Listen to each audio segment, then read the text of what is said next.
حول ولا قوة إلا بالله من الشيطان الرجيم بسم الله الرحمن الرحيم الحمد لله رب العالمين والصلاة والسلام على سيد الأنبياء والمرسلين سيدنا ونبينا وشفيعنا ومولانا ومولى الثقلين جد الحسن والحسين بالقاسم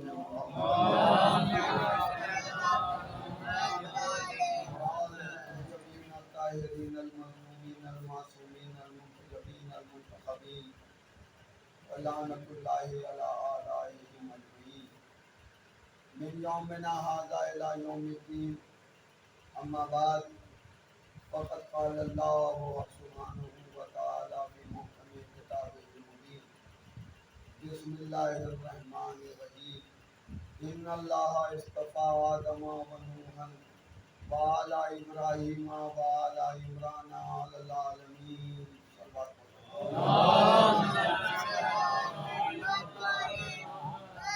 محترم سامعین کرام عزاداران ایمان و السلام قرآن مجید کے تیسرے پارے سورہ آل عمران کی 32ویں آیت جس کو سرنام کلام کے طور پر جس کی تلاوت کی گئی اور اسی سلسلے کی یہ چھٹی تقریر جو آپ کے بلند و بالا اور پاکیزہ سماعت کے حوالے اپنے امکان بھر پہنچانے کی کوشش کروں گا۔ پروردگار عالم ارشاد فرما رہا ہے کہ ہم نے آدم کو مصطفیٰ بنایا، ہم نے نوح کو مصطفیٰ بنایا، ہم نے آل ابراہیم کو مصطفیٰ بنایا اور ہم نے آل عمران کو مصطفیٰ بنایا۔ پہلی منزل پر جناب آدم کو رکھا، دوسری منزل پر جناب نوح ہے، تیسری منزل پر جناب ابراہیم اور چوتھی منزل پر آل عمران۔ قرآن مجید کو اگر آپ سورے کے اعتبار سے آپ ملاحظہ فرمائیں گے، پورے بچوں تک کوئی بات پہنچ جائے، بڑوں سے اور بزرگوں سے معذرت کے ساتھ، تاکہ یہ چونکہ ایک ایسا مدرسہ ہے اور اسی کے ذریعے سے کوئی باتیں بچوں کے ذہنوں تک پہنچ کر کے محفوظ رہ جائیں تو دوسروں کے اس کے لیے بھی علم کے طور پر، اضافے کے طور پر یہ کام آئے گا۔ قرآن مجید کے پہلے سورے کا کیا نام ہے؟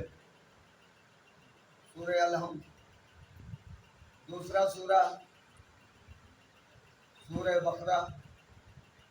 تیسرا سورہ سورہ آل عمران۔ چوتھا سورہ سورہ نساء۔ پانچواں سورہ سورہ مائدہ۔ چھٹا سورہ سورہ انفال۔ ساتواں سورہ سورہ توبہ۔ آٹھواں سورہ سورہ یونس۔ اسی طرح تمام سوروں کے نام۔ پہلا سورہ الحمد، دوسرا سورہ سورہ بقرہ۔ یہ بقرہ کیا ہے؟ گائے کا سورہ، بقرہ کہتے ہیں عربی میں گائے کو۔ پورے گائے پر اللہ نے سورہ نازل کر دیا۔ تو جناب موسیٰ سے کے زمانے میں وہ ایک گائے کا معاملہ ہے، اسے ذبح کر دیا گیا اور یہ وہ۔ دیکھیں ہندوستان میں 2 سال پہلے یہ مسئلہ اٹھا تھا گائے کے سلسلے سے، بڑا مسلمان پریشان ہوا۔ اب میرے بزرگ تھے، رہے نہیں، اور مجلسوں میں ان کی گفتگو بھی، ان لوگوں بزرگوں کی گفتگو بھی اگر انسان سنتا تھا تو اس سے علم لیتا۔ وہ اسلام کے حوالے سے کہہ رہے تھے کہ یہ گائے کے سلسلے سے کسی نے کہا کہ ارے کہاں جا رہے ہیں؟ تو کہا کہ وہ قوت لانے جا رہے ہیں۔ کہا قوت اسلام لانے جا رہے ہیں۔ پلٹ کر کے انہوں نے جواب دیا تم قوت اسلام کی بات کرو، خون اسلام نالیوں میں بہہ رہا ہے۔ اور سوروں کے نام ہیں، یہ گائے پر پورا سورہ ہے، اللہ نے نازل کیا سورہ بقرہ۔ تیسرا سورہ سورہ آل عمران، یعنی خاندان کے عمران کے خاندان کا سورہ۔ میں نے وضاحت کی تھی مجلس میں کہ آل عمران سے مراد کون ہے۔ چوتھا سورہ سورہ نساء، جس میں پروردگار عالم نے پوری عورتوں کے حیات اور حیات زندگی کو گزارنے کے جو طریقے بتائے ہیں وہ سورہ نساء میں۔ پانچواں سورہ سورہ مائدہ، یہ کون سا مائدہ ہے؟ یہ مائدہ سے کیا مراد ہے؟ بچوں کی کیا بات ہے؟ مائدہ کہتے ہیں دسترخوان کو، یعنی دسترخوان والا سورہ۔ اب یہ دسترخوان والا سورہ کیسے کہلایا؟ جناب عیسیٰ کے زمانے میں ان کے امتیوں نے عیسیٰ کو پریشان کیا۔ سورہ مائدہ میں پڑھیے گا ترجمہ یا تفسیر۔ پروردگار میرے قوم والے بڑا ضد کر رہے ہیں کہ مجھے آسمان سے ایک دسترخوان منگا دو، یعنی کھانا۔ پروردگار میری قوم کے لیے ایک دسترخوان بھیج دے۔ اب دسترخوان شاید سمجھ میں آ گیا ہو مسلمانوں کو۔ ہم جب دسترخوان بچھاتے ہیں، دسترخوان امام حسن، تو بڑا سوال کیا جاتا ہے یہ کیسا دسترخوان ہے، یہ کیسا دسترخوان ہے؟ ارے پورا دسترخوان تو قرآن میں ہے۔ جناب عیسیٰ کے لیے پورا دسترخوان آ گیا۔ دسترخوان پر اللہ نے سورہ نازل کر دیا۔ امام حسن کے دسترخوان پر اعتراض، عیسیٰ کے لیے دسترخوان آیا تو کوئی اعتراض نہیں، موسیٰ کے لیے من و سلوہ آیا تو کوئی اعتراض نہیں، ابراہیم کے لیے دمبا آ گیا تو کوئی اعتراض نہیں۔ تو یہ سوروں کے نام ہیں یہ، اور اسی طرح وہ بڑھتے بڑھتے جو ہے 114 سورہ قرآن مجید میں، 6666 آیتیں قرآن میں، 558 رکوع قرآن مجید میں موجود ہے۔ پہلی منزل پر کون ہے؟ جناب آدم۔ دوسری منزل پر جناب نوح کیا ہے؟ رسول۔ جناب نوح سے پہلے کوئی رسول نہیں۔ ولایت کہاں سے چلی؟ مولا کائنات علی ابن ابی طالب سے۔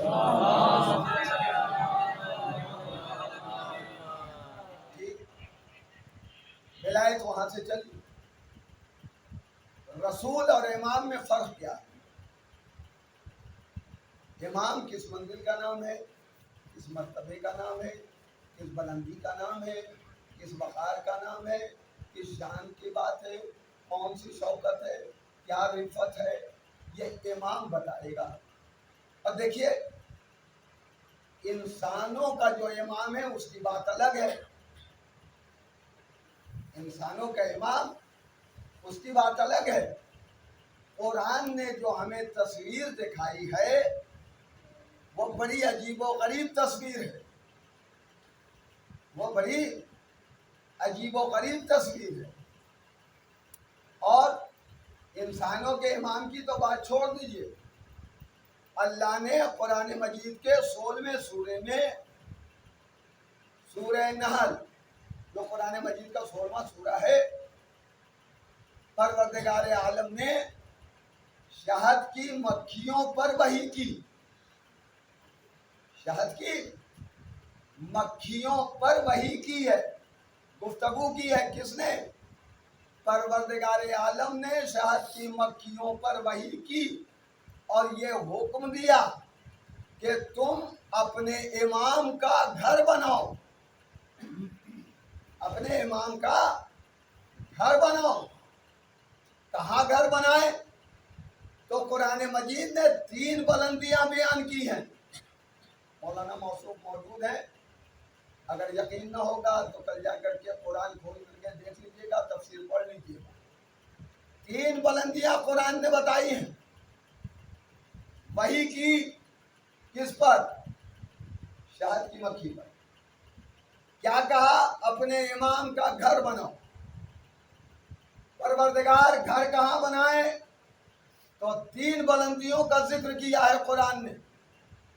پہاڑ کی بلندیوں پہ گھر بناؤ، درخت کی بلندیوں پہ گھر بناؤ، یا اونچی عمارت پہ گھر بناؤ.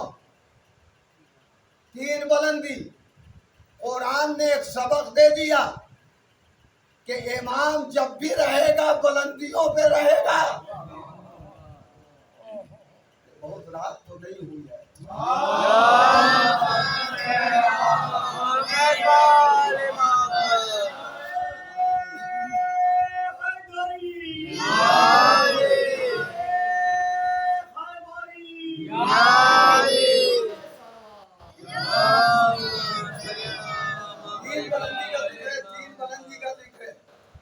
پہاڑ کی بلندی پہ گھر بناؤ، درخت کی بلندیوں پہ گھر بناؤ، یا اونچی عمارتوں پہ گھر بناؤ.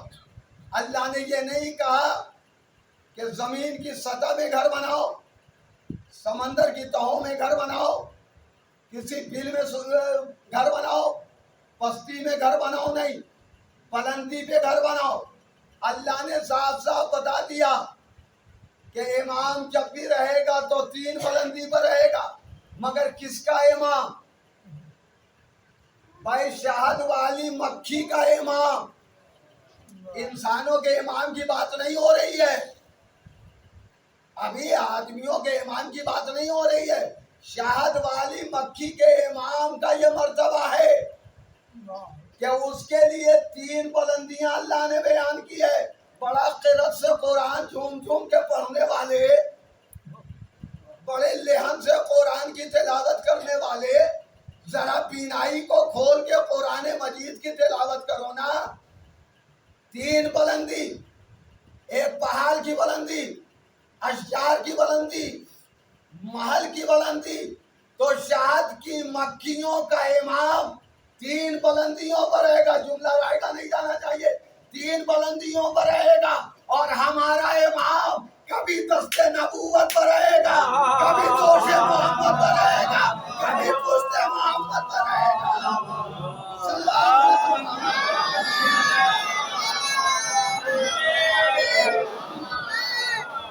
یہ شہد کی مکھیوں کا امام ہے، جس کے لیے 3 بلندیاں اللہ نے بیان کی. گھر بناؤ.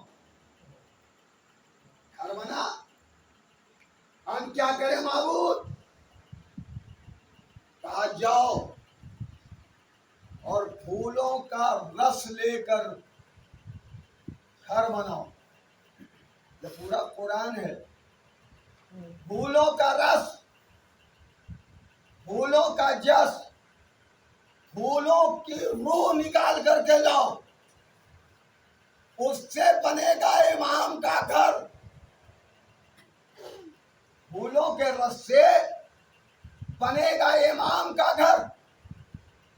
اور وہ جب گھر بن جائے گا، کس کا گھر؟ کہا شہد کی مکھی کا گھر، شہد کی مکھی کے امام کا گھر. تو اب تک بات سمجھ میں نہیں آئی یا غیرت نہیں آتی کہ بغیر وحی کے تو مکھی کے امام کا گھر نہیں بنتا. بغیر وحی کے تم نے امام کیسے بنا لیا؟ کیسے بنا لیا تم نے بغیر وحی کے؟ بھائی شہد کی مکھی پر وحی ہو تو اس کے امام کا گھر بنے، اور ہم بغیر وحی کے امام بنا رہے ہیں. اور 3 بلندی. اچھا، یہ مکھیاں گئیں، رس لیا. پڑھیے گا، پھر مطالعہ کر لیجیے گا. صدر دروازے پر مکھی کا امام، یا پھر لفظ بدلوں، ایک لقب بھی ہے مولا کا ہے. صدر دروازے پر مکھی کا امام یا یعصوب الدین مولا بادشاہ کائنات کو یعقوب الدین بھی کہا جاتا ہے، صدر دروازے پر رہے گا۔ اگر کسی مکھی نے رس کے بجائے زہر لے لیا اور وہ زہر لے کے آ گئی تو یعقوب الدین چیک کرے گا، دروازے پر روکے گا۔ اگر کسی کے دہن میں خالص رس نہیں ہے تو یعقوب الدین دو ٹکڑے کر دیتا ہے۔ بات سمجھ میں نہیں آئی؟ بھائی یہ شہد کی مکھی اگر کوئی الگ رس لے کر کے آ جائے جو اس کے لیے مفید نہیں ہے تو وہ دو ٹکڑے کر دیتا ہے۔ اب دین کا یعقوب الدین نے یہی کیا، اسلام کے لیے جو خطرناک تھا اسے دو ٹکڑے کر دیا۔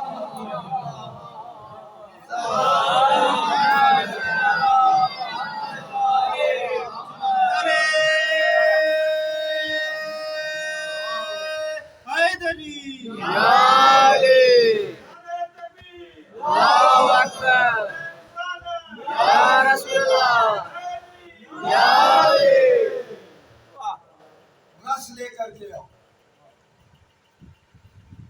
اس کا جس لے کر کے آؤ، پھولوں کی روح نکال کر کے لاؤ۔ اب وہ لے کر کے آئیں، اب ان کے دہن سے ابلا ہوا لباب، کیونکہ آداب منبر ہے اور بہت سے لوگ لفظوں کو بہت جلدی پکڑ لیتے ہیں، لہذا ہم تو احتیاط سے کام لیں گے۔ ان کے دہن سے ابلا ہوا لعاب تمام انسانیت کے لیے شفا ہے۔ قرآن ہے۔ شہاد کیا ہے؟ کہا شفا، کس کس چیز میں شفا؟ کہا درد میں شفا، نفس میں شفا، بیماری میں شفا، بہت ساری بیماریوں کا علاج شہد سے۔ تو اب تک انسانوں کو قرآن پڑھ کر جو جھوم جھوم کے پڑھے گا اس کے سمجھ میں تو بات نہیں آئے گی، بہت زیادہ ہلیے ڈولیے گا تو بات ذہن تک تو پہنچے ہی کی نہیں۔ بس ایک بار چلے بسم اللہ الرحمن الرحیم سے الناس تک پہنچ گئے۔ ارے ٹھہر کے پڑھو قرآن، سمجھ کے پڑھو قرآن، تفسیر بھی پڑھو، ترجمہ بھی پڑھو، تب بات سمجھ میں آئے گی کہ قرآن کہہ کیا رہا ہے۔ اس لیے کہ عربی زبان تو ہماری ہے نہیں، اردو تو ٹھیک سے سمجھ نہیں سکتے، اس لیے کہ آج کے دور میں اردو تو وینٹیلیٹر پہ ہے، سانسیں لے رہا ہے، بہت قریب ہے کہ کس دن اس کا جنازہ نکل جائے۔ ویسے ہی لوگ ذاکر پر اعتراض بھی کرتے ہیں، ویسے ہی لوگ جو اس کے نہ معرفت قرآن کی ہے، نہ اہل بیت کی ہے، نہ حدیث و حدیث معلوم ہے، نہ تو آیت یاد ہے، لیکن کیسے پڑھ دیا؟ اس کتاب سے پڑھ دیا۔ تو چوراہوں پر مت کہیے حوالہ آ کے لیجئے، حوالہ مانگنا ہے تو مانگیے، کہاں سے پڑھا، کیسے پڑھا؟ یہ چار کو سنا کے کیا ہوگا؟ چار کو سنانے سے کچھ نہیں ہوگا۔ اگر کالے کپڑے پہن کر کے چوراہے پر ہی کرنا ہے، چوراہے پر ہی رہنا ہے تو پھر فرش ادا کائے کے بچھایا گیا۔ کپڑوں پہ نہ جائیے، دل کی نیت پہ جائیے۔ کپڑے تو بہت پہنے ہیں اور کپڑوں کو لوگوں نے بہت دیکھا ہے، نیت کیا ہے؟ تو کیا لے کے آئی؟ کہا پھولوں کا رس۔ شاید کوئی بات ہو۔ عزیزان گرامی، جو شہد کی مکھی پھولوں کا رس لے کر کے چلی اور اس کے دہن سے ابلا ہوا لعاب انسانیت کے لیے شفا پا گیا ہو تو ذرا شرم کرو. یہ تو مکھی ہے جس کا لعاب تمہارے لیے شفا ہو گیا. مان رہے ہو تو وہ حسین جس نے لعاب رسول چوسا ہو، جس نے کہنے رسول چوسا ہو، جس نے زبان رسول چوسا ہو، اس کے بارے میں کیا خیال ہے؟ اس کے لیے کہتا حسین ہے شاد کی مکھی. اچھا اور ایک بات ہے اس کے کوئی انسانوں کے ایمان کی بات نہیں ہے، یہ شاد کی مکھی ہے ان کے ایمان کی بات. تجربہ کیا ہوگا میرے بچوں نے بھی، بزرگوں نے بھی، بڑوں نے بھی. شہد کی مکھی کو شہد کی مکھی کو کسی غلیظ جگہ پر بیٹھے ہوئے دیکھا ہے؟ اگر دیکھا ہے تو بتا دو. شہد کی مکھی کو اگر کسی غلیظ جگہ پر دیکھا ہو تو بتا دو، نالی پر دیکھا ہو تو بتا دو، گندی جگہ پر دیکھا ہو تو بتا دو. کہا نہیں، شہد کی مکھی جب بھی بیٹھے گی پاک جگہ پہ بیٹھے گی.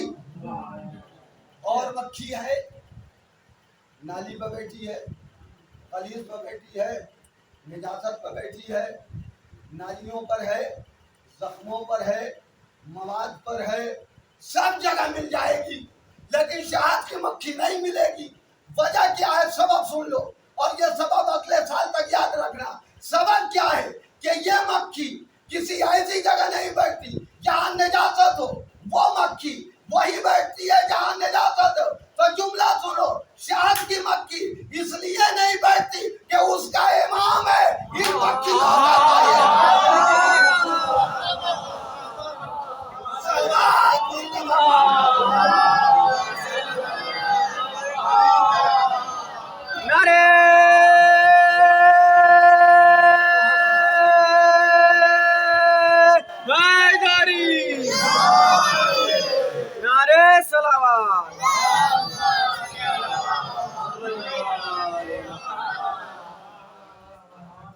مکھیوں کا کوئی امام نہیں ہے. شہد کی مکھی کا امام ہے. میں جملہ پھر دے رہا ہوں. اب ذمہ داری ہماری اور آپ کی بھی بڑھ گئی کہ ہمارا بھی امام ہے. کسی ایسی جگہ